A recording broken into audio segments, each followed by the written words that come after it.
Neuquén.ar, con la conducción y el análisis de Santiago Montórfano. Lo que pasa y lo que viene está en Neuquén.ar, el mejor compacto de la política neuquina. Todos los sábados de 9 a 12 por AM550, La Primera. Neuquén Informa. Noticias destacadas. El gobernador Rolando Figueroa aseguró que las nuevas concesiones para las represas del Comahue contemplan que la provincia perciba regalías hidroeléctricas al 100% del valor de la energía generada y que por primera vez se cobrarán en especie para administrar directamente esos recursos e invertirlos en obras. Se llevan la energía de nuestra tierra y no nos dejan nada. Nosotros vamos a cobrar nuestras regalías en especie para tomar la energía y nosotros administrar los valores a los cuales vamos a promocionar algunas industrias para que en Neuquén pueda seguir creciendo la generación de trabajo genuino para nuestra gente. Más información en neuqueninforma.gov.ar.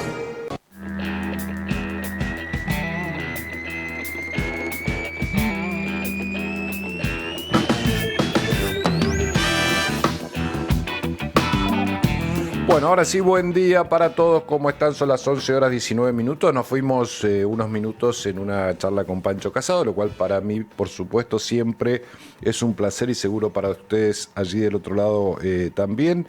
Vamos a ver si lo convencemos a Pancho de que escriba un libro sobre política neuquina. Eso estaría jugoso,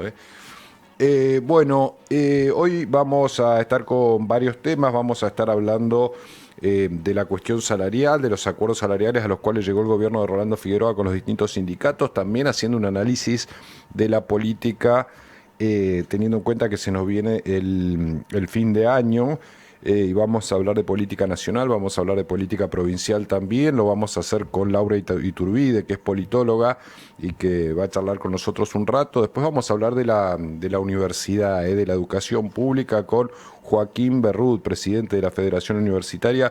Les recomiendo esa nota, un joven que, va creciendo en su perfil de dirigente y es una voz interesante. Yo charlé con él en Otro Dato en su momento, porque nos trae la perspectiva de la centroizquierda, pero de la mano de la juventud, y vamos a hablar un poco de eso, ¿no? De qué tiene que hacer la centroizquierda para reinventarse de cara a lo que se viene 2026-2027 en la Argentina y también, por supuesto, aquí en nuestra región.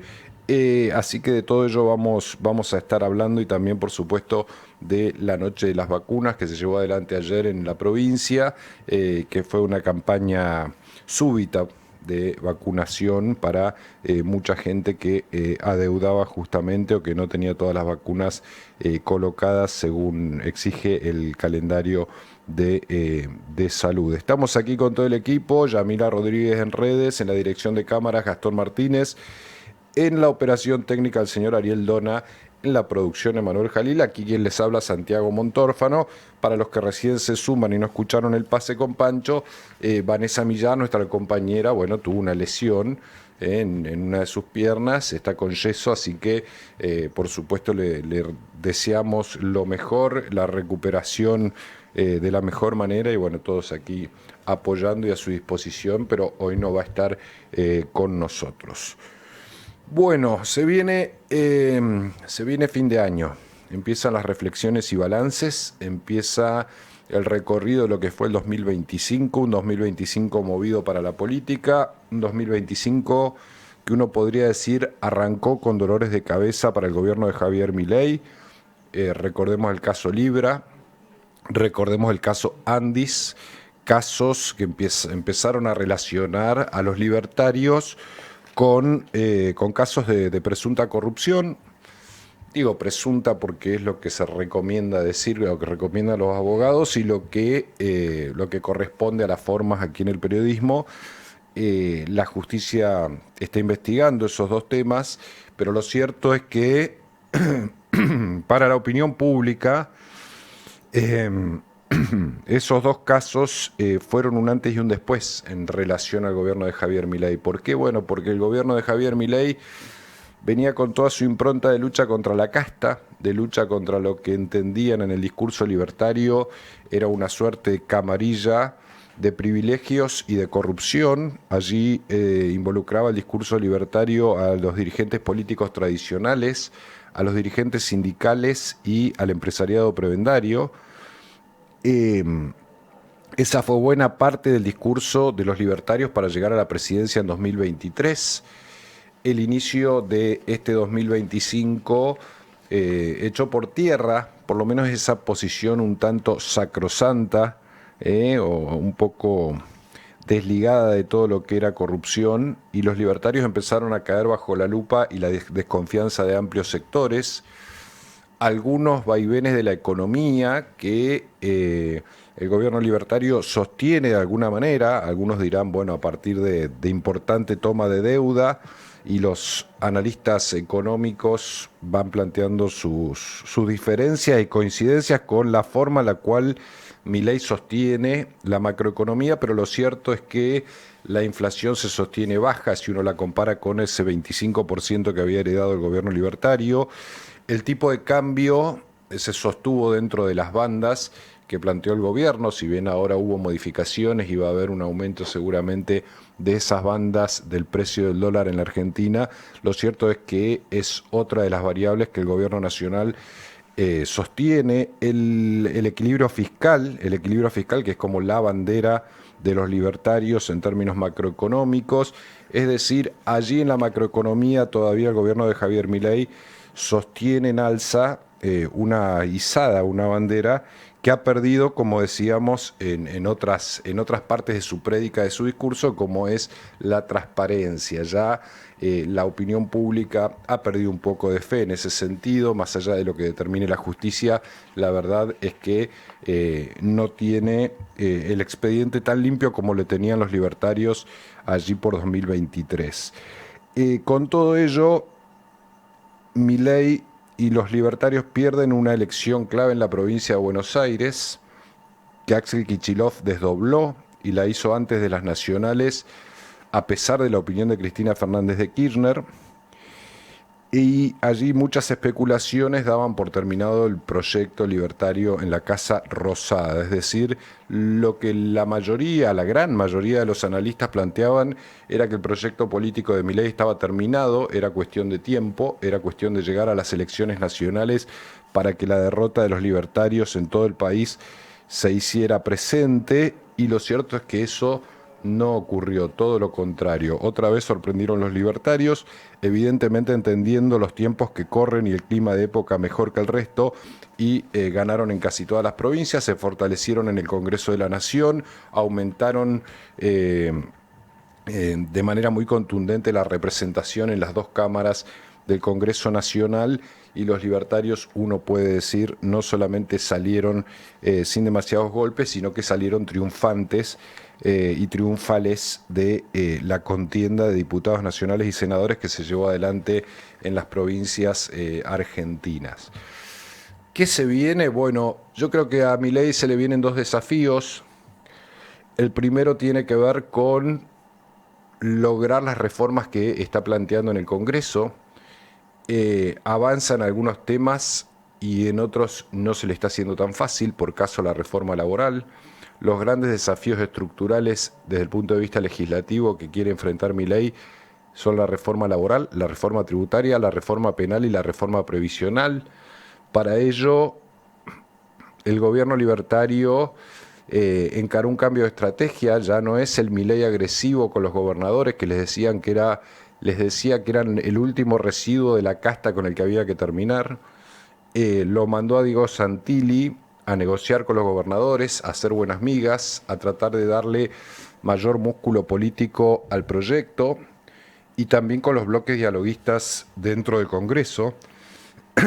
Los resultados todavía están en veremos, porque, entre otras cosas, tuvieron que postergar los libertarios, y esto lo hizo Patricia Bullrich en el Senado, la discusión por la reforma laboral, porque hay muchos puntos en los cuales todavía no llegan a un acuerdo para lograr las mayorías necesarias para aprobarla. Veremos cómo va esa negociación permanente, ese toma y daca permanente que va a haber entre la Casa Rosada y los distintos gobernadores. Ese es uno de los temas que hay que seguir en la política que viene, sobre todo para principio de año. Y el otro tema tiene que ver con la microeconomía, la economía real, tiene que ver con cómo van a ser los libertarios para que el orden macroeconómico finalmente derrame y se sienta en el bolsillo de los ciudadanos. Hay una caída del consumo muy importante, hay muchas pymes que están cerrando, hay una situación económica muy complicada para quienes viven de la economía real, y el desafío de los liberales es demostrar que con las cuentas macroeconómicas en orden, tarde o temprano llega la inversión, llega el empleo y llegan las oportunidades para todos. No es un secreto lo que plantea Milei, está escrito hace 250 años, es decir, una sociedad construida a partir de la iniciativa individual, donde los seres humanos somos seres esencialmente racionales que tratamos de maximizar beneficios en el libre juego de la oferta y la demanda, de esa espontaneidad en la cual los seres humanos en forma individual nos relacionamos, debería surgir el modelo de sociedad. ¿Cuál es el modelo ideal de sociedad? Bueno, los libertarios no van a decir cuál es ese modelo, va a ser el resultado de esa relación espontánea que los individuos llevemos adelante. ¿Qué tiene que hacer el Estado en ese contexto? Muy pocas cosas. Cuidar la propiedad privada, cuidar la vida, cuidar la igualdad ante la ley. Obsérvese que no es igualdad secas, es igualdad ante la ley. Esta es una maniobra que los intelectuales liberales siempre ejercieron, digamos, es una definición que los intelectuales liberales siempre utilizaron para no hablar de la igualdad efectiva, porque uno puede ser igual ante la ley, que también es un tema a discutir, ¿no? Pero otra cosa es ser igual en términos efectivos, de oportunidades, de posibilidades, entre un chico que nació en una villa y los sectores más poderosos de la sociedad y en términos económicos más ricos.